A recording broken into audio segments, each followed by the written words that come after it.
were harmed in the making of this podcast. Hey guys, you're listening to The Two Vegans. I'm Chirag, and welcome to episode 19. On this episode, we're going to be joined by Tom, the guy behind Plant Power, an all-vegan meal plan company in Dubai. Heathel and I sat down with him to have a chat about how he got started with doing this, what it's like running an all-vegan business here in Dubai, and a little bit about his own personal journey and how that inspired him to get started with this. My girlfriend at the time, Jeannie, I was with her for 5-6 years, and she's been type 1 diabetic since she was 18 months old, and she's celiac as well. So her pancreas has never worked. So the kidneys got hammered, basically, the irregularities in sugar levels and everything that comes with being a type 1 diabetic. Trying to stay out of ketosis. Her life is basically trying to stay out of ketosis by regulating her insulin and this stuff like that. And it took its tolls on her kidneys. So she has to go back to England, the NHS, periodically for her test. Her diabetic doctor's there. So she went back for a week in 2015 and then called me and she said, my kidneys have failed and I'm not coming home. Yeah. So I got on a plane, went over there. Obviously it was very traumatic for all of us, for the family, to find out that your girlfriend of 5 years is dying. She needs to be put on her she's got renal failure. She needs to be put on dialysis immediately. And she's in her 20s.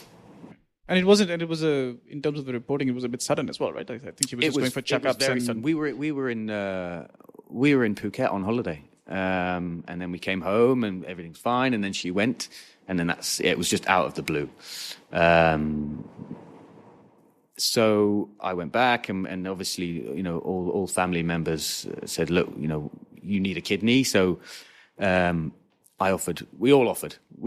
And by the miracle, that it is, I was the one that was a match, out of brothers and sisters and everyone. I was the match, and I was the one that is not blood relative. So we were meant to be. We were meant to be together. So I went through the process, and I was the match. So she has my left kidney in her body now. So now we're living healthier, and she's okay. But now she's back in England. She needs a pancreas transplant because her pancreas never worked. So she's there. She's in England, and it's Plant Power was set up in order to help support her needs. Obviously, you have financial needs. You have a thing. I have to support her as much as possible. I need to spend as much time with her, and Plant Power is able to help me keep my wife alive for as long as possible, and take us through this next step of this horrible thing that we've got to deal with. And I thank all my Plant Power customers and team and friends and family, because I don't think that they knew what Plant Power is about as such, but Plant Power is helping save my wife's life. Oh, that's incredible. Yeah. Well, I'm happy to hear that she's better. She's better, and she sends her regards. Actually, she's listened to you guys a few times, and she's okay. We're just waiting for a phone call. She can't go within 2 hours of the Freeman Hospital in Newcastle, and then once we get the phone call, she will be fixed. And even better. Yes. Plant Power was born in 2018 September. So sorry, 17. That's when the spark was lit. And then we did our first delivery in October, and today we are 2019. Yeah. So very, very young company still. We just finished our first full year. We had a great response. So you mentioned that it was the idea came to you in about 2017, and then in September, and then by October you'd done your first meal as well already. So how come the turnaround? I mean, how did you manage such a quick turnaround time? With the help of Foodie Brands, who was my partner here. So Foodie Brands are a commercial kitchen who are already set up, and they were very interested to work with us, and I know the owner Kareem very well, and it was streamlined. It was just meant to happen, and that's how we were able to get things going and out as quickly as possible. We didn't want to hang around and wait, and We just wanted the product out there. We wanted people to know because I felt it was like a crest of a wave and it was about to come crashing down. And if we didn't get on our surfboards, we were going to miss the wave. We had to do it quite quick. And you can see subsequently there's maybe 3 or 4 vegan meal plan companies open since Plant Power has, and it's amazing. It's really, to see the growth and everything. But we wanted to be one of the first. I know there are a few, but we wanted to be one of the first to get our name out there. So I think at the moment also, we're also seeing general meal plan companies look at having vegan options. But I mean, as a vegan, I would not. I wouldn't order food from a company that also, was producing on their menus. You know what I mean? I would go to a restaurant happily and do that, but I'm pretty idealistic, and I don't think. Well, and I know a lot of vegans definitely wouldn't, and do that. But it's good though for KCAL and all these big players that we just can't compete with yet.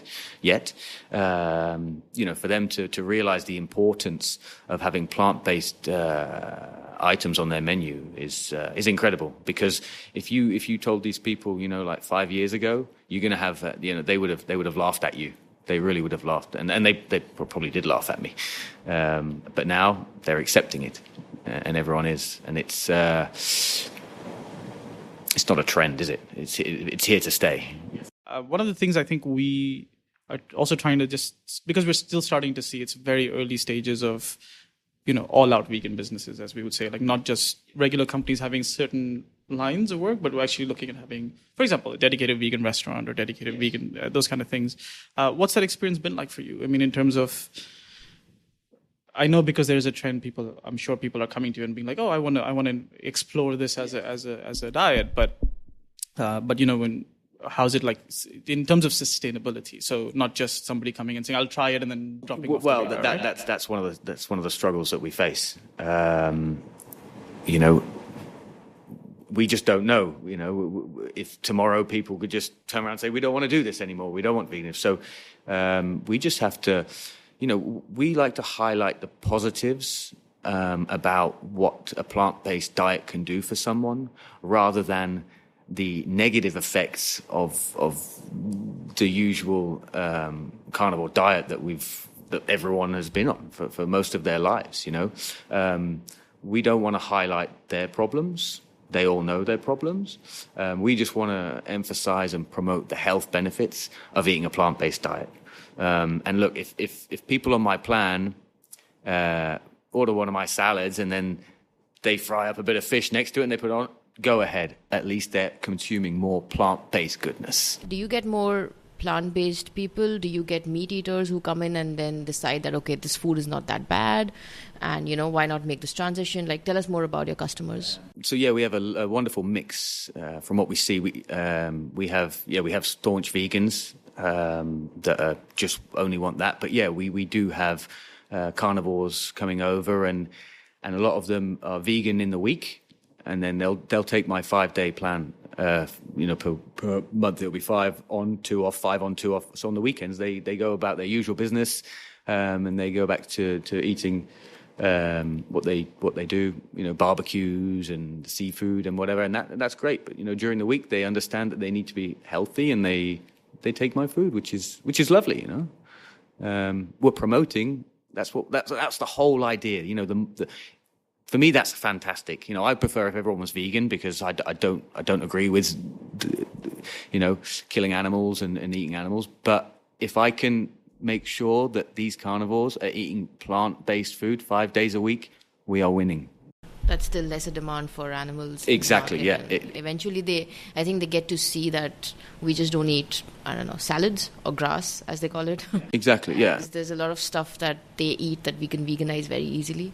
Well, that's the thing, and with the advent of all these false meats, and I'm not a particular fan. If you look at my menu, you're not going to see false meats and seitan steak and all the rest. I enjoy eating it, but that's not the true power of plants, is it? No, it's not. But I guess it's good for those people who actually run back to that meat. Exactly. Yeah, you've got the burgers, and we're thinking about the Beyond Burger as well on our menu. And I'll be honest, because people want it, and and you're right. If it does influence a carnivore to to switch over because they realize that lasagna is actually tastes better than, the one with the meat in it, but it's got the false meat.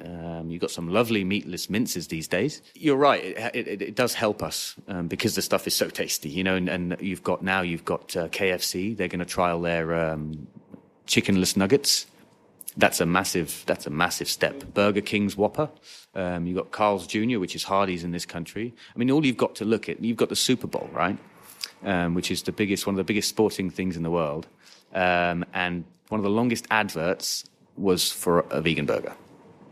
That says wonders, So that's what we have to do as well. And that's, the false meat thing is good, but for me, it's like a treat. And have you seen any conversions in your clients who've actually converted into? Yeah, we've seen quite a few over the last year that have thanked us and have felt better and are now getting more. It's like a snowball effect, a placebo effect, and they're getting fitter, they're getting stronger, they're seeing the benefits. I wouldn't say we've converted. Plant Power hasn't converted, but Plant Power has influenced a few people to quit eating meat, and that's fantastic. But as I say, just highlight the positives of the vitamins, not the macros. We don't, macros are okay, but we care about the micros. Yeah, the vitamins that we get.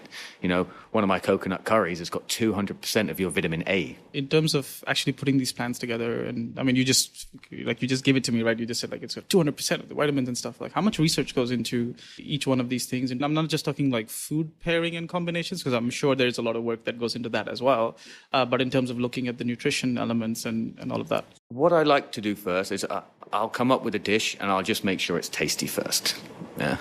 And then I will run through the ingredients, put it all together, and then look at all the vitamins that comes in it. It's quite tedious, quite time consuming, but that's Plant Power. We want to initiate the power behind all these things.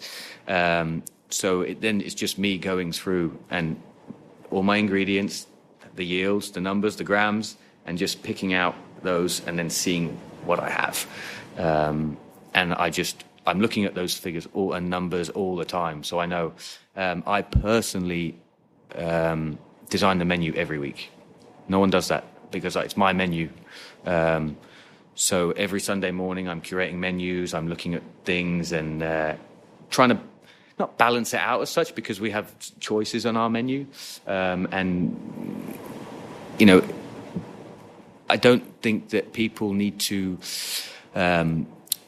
get into like too much detail when they're thinking about numbers, when they're eating and percentages and this and calories and this because it's not feasible. You'll do it for a month and then you'll stop doing it, right? Counting calories is boring, let's be honest. So that's why my menu's not essentially about calories and macros. People want it, so we give it to them. I don't believe in it. But it's more about the vitamins that you get from your food and things like that. Because if you're trying to change people's perception on how much protein they're going to consume, it's very, very difficult to tell them that the actual amount that they need. They don't want to know. This is where the debate keeps happening over and over again, right? Like every time, I mean, just as vegans, right? I'm not even talking as like businesses or whatever, but just as vegans, like you run up against someone and this is like the spate of questions that come at you, right?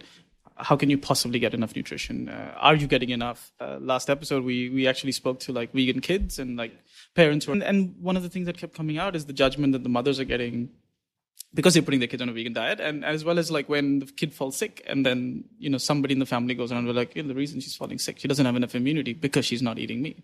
Like these are the conversations we're having. So that's why I think it's really interesting that, when you're actually studying all of this stuff and putting that, obviously you can factually say that, right? That I have numbers to show that my meals are strong enough and cover everything that you ever need. I eat the set menu every day of my life, and there's nothing wrong with me. Yeah, I don't count calories. I eat 4 times as many carbs as I do protein. I probably eat 40 to 60 grams of protein a day. That's it. That's if I've counted. People will come around. Yeah, but protein is poison. Let's put it that way. Yeah? And I've got one kidney, and it's one of the reasons that I started a vegan diet. So protein is poison. Finished. You don't need protein to live. You don't need fats to live. You need carbohydrates to live. The only macro your body actually needs is carbohydrates. That's the only thing that fuels your body. And people don't want to hear that, But all they have to do is look at me, look at what I can do. I was a professional athlete for 10 years of my life, yeah, and I'm still at a very good level. And I eat plants. I don't care for protein. Protein does nothing for me. How long have you been on this diet? Oh, I've been vegan over 3 years. I've been on my Plant Power set menu since we opened. So, since 2017, I've been on my set menu, which people can take as well. There's, on my menu every week, there's a set menu. They say, yeah, I just want to have the set menu. And that's what I eat. Some days the calories might be a little bit higher than that, and this and that, but you can't consume 2,400 calories every day. You know what I mean? It's just impossible. Meal plans are saying that they're doing it, but there's actually, if you look at it, there's a range of about 400 or 500 calories per day, and that's normal. I think it's also the thing that you mentioned, right? Like, it's not possible to sit and look at your calorie count every single day. Like, it's nuts. But I think that's become I don't want to say the norm, but that's how people look at everything now. Everything is overanalyzed and everything else, right? And then you have spades of diets that have come out, different kinds, and everybody's been looking at, no, we're not fit enough, so therefore I need to go to the gym, and now my instructor has told me to do this, and this, and put me on. And this became like the norm, to be like, the problem you're doing is you're eating too many carbs, and then that's where this sort of the balance went the other way, I think. Yeah, and personal trainers are a big part of my problem. Yeah. They're not nutritionists. I have diplomas in vegan and vegetarian nutrition. I know what I'm talking about. I live and breathe this stuff. And I'm a qualified personal trainer. I was a professional athlete. Yeah. And I have, not often, but personal trainers telling me how much their client needs and this. And I don't agree with it a lot of the time. And if I don't agree with it, I'll tell them I don't agree with this. It's like you go back to these people, if someone has done a course online, right, and he's got his personal training or she's got her personal training thing in like 4 weeks, that person does not have the right to give nutritional guidance and set specific things for people because it's dangerous.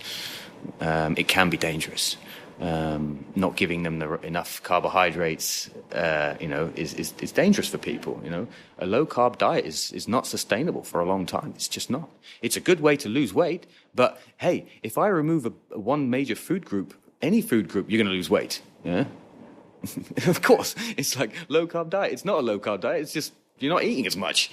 Come on, it's so simple. At the end of the day, nutrition is simple, and that's why. Firstly, I need to make sure my food tastes good. And then I'm going to run the numbers, yeah, because I'm more concerned with tasty food. And what are your thoughts on a raw diet? Yeah, I mean, I'm all for it. I know through lots of research that certain foods obviously can't be eaten raw. You know what I mean? You can't eat a raw potato, can you? It's going to play havoc with your stomach.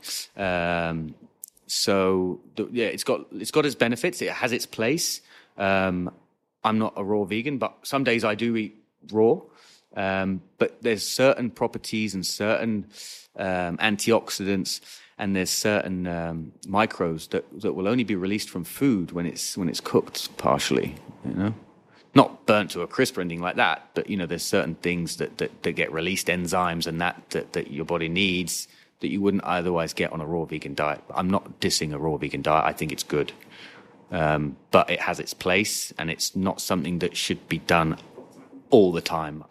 But people do, and they're absolutely fine. I don't know if you've read about this, but there have been a lot of vegan influencers lately who are going back and saying that the vegan diet was killing us, and now we're just starting to incorporate fish in our diet, or just farm raised eggs and things like that. What do you think? They weren't doing it properly. Look, the influencers are a completely different ballgame, yeah, and they are, influencers are saying they're influencing people, but they're getting influenced just as much by social media because their phone is an extension of their hand, right? So they're always on these things. They're always flipping through. These influencers were probably on vegan diets because they were being given free food and they were being paid to promote it and all this kind of stuff. But I do not believe for a second that a vegan diet will kill you. It's just not possible. Part of it also is there's still this thing about like, oh, vegans, they're a bit extreme, and there's still this tussle going on, even though a lot of people have started adopting. There's still this tussle going on between, all the claims the vegans are making are nuts. Like you see this coming out all the time, right? You see another article another day being like, hey, by the way, you say plant-based diet is better, but guess what? Your avocados are also killing X, Y, and Z. So there's still this tussle going on. I think that's another reason why you have because 3 people in the last 1 month decided, or in the last couple of months, decided that they were like, oh, this vegan diet isn't working for me. Now suddenly this is the biggest news in the world, although 500 people probably went the other way. And we're not exactly. No one's going to talk about that. That's the other problem. Like, for instance, you have, I was just reading something, they got Tim Sheaf, one of the famous guys who's now advocating that, he's no longer vegan. And now I've just read that his next step, he wants to kill an animal himself. What an asshole! I'm sorry. This is all for publicity. Why? That means he was never a vegan. I'm sorry. If you are going to publicly now on the internet and for millions of people, he wants to kill his own animal. That's I don't understand. There is no logic behind anything this guy says. Again, he's an influencer. He wants to influence people, and I don't know, maybe Big Pharma have paid him $1 million to kill an animal. I just don't know. These people are doing it for money. They're doing it for publicity. They want the spotlight shining on them.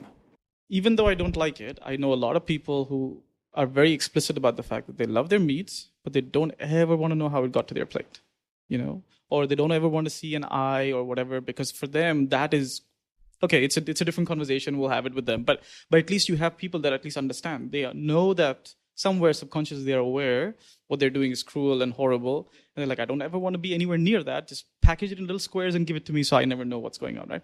But then you have these people who are like you said, like even Tim and whatever, being like, I'm just going to slaughter an animal. And it's like, but what gave you the right to do that? How did that become okay? I'm going to go, imagine me saying, I'm just going to go murder someone. What? Yeah, if you can go up and slit the throat of an animal, then you could quite easily go and slit the throat of another human being. Look, if Tim Sheaf went and killed a kitten, imagine the backlash, right? But he's going to kill like a lamb or something like that, and people will be like, yeah, so what? If he killed a dog, he'd get arrested. He'd get put in a weird mental asylum. Yeah, but why doesn't that happen when he's about to kill a goat? People have distinguished that there's animals to pet and then there's animals to eat, and for them that distinguished that criteria is so big, they can't see that it's actually the same animal with the same feelings, with the same pair of eyes, with a heart, with a brain, and feels the same amount of pain. And how I don't see how a cow would be different than a dog, but then these people think that that's how it is. And the disconnect is real. It's just disconnect. It's just, and it's ignorance, it's arrogance, it's pig-headedness. It's convenience as well, not wanting to know the truth. Yeah. Because you don't want to get out of your comfort zone. You don't want to give up the stuff that you're eating without feeling guilty every day. And it's one of the main factors why I started Plant Power, to influence people to do this, to make it easier for people to eat plants. I'm going to deliver it to your door, before 6 a.m. You're going to open your door and you're going to eat plant. Like, that's why one of the reasons that I set up the company was to just influence people, show how easy it is. Like, okay, you're saying it's convenient to go through a drive-through McDonald's. Okay, but I'm going to make it even more convenient. I'm going to send it to you before you even wake up, and it'll be there for your day. You know what I mean? So again, another trial to see if we can do that. And I think it's working, because people are lazy, right? Let's be honest. All these influences that we're talking about were mostly raw, I think. And then they would just go out and either eat close to nothing or just eat raw food on a daily basis, in and out. Yeah. And then they're like, okay, now we're malnourished. Well, exactly. So that's exactly my point. There's certain enzymes, there's certain micros and antioxidants and vitamins that that you're not going to get unless you heat your food up, boil or blanch at least. It's not going to happen. Yeah, and I think what he was saying earlier too, right? Like this is another version of like removing carbs from your diet. It's like that. I think a lot of people when they switch, I know I did. I had the same problem. I mean, even though I was vegetarian, so it's not like I was eating meat. Like it took me a while to find a proper place where I could be okay, because I found myself really drained out of energy and stuff because I'd removed. Granted, it was dairy, but I removed this massive food group out of my diet suddenly, and I hadn't really replaced it in terms of like get the calorie intake or whatever else. I just was like, okay, well, I just won't eat the dairy element of this, and then suddenly you realize, like, why am I feeling horrible? And you realize like you need to sort of balance it out. Exactly. Right? You've just removed a major one of your. It's not a major food group. But it's one of your that you consume a lot of. Of course, it's going to make you feel weird. So this region has obviously seen a lot of vegan businesses. A lot of young people are starting their own vegan businesses and stuff. Do you have any advice to give to them? As long as you're doing something with passion, you don't have to worry. And you're gonna try things and they're gonna fail. Let's be honest. Yeah. But as long as you have passion for what you're doing, it might take time, but as long as that fire is lit inside your belly and you're hungry and you want to succeed, you will. You're going to run into hurdles like everyone does on a daily basis, but just passion. Stick at it. Keep going. That's all it is. Is there something like now that you wish you knew when you started this? Like something that would have made your decision making better or different, or you would have done something differently? Interesting question. I've never been asked that. You know what? I don't think so. I think I've enjoyed this journey. I've really enjoyed the plant power journey and where it's taking us. And I don't think I would have done anything any different. No. So that's all we have for you on this episode. Thank you so much for listening, guys. As always, if you haven't subscribed already, please do so. You can find us in your favorite podcast players, as well as in music streaming apps. And you can also follow us on Instagram. We're the.2.vegans.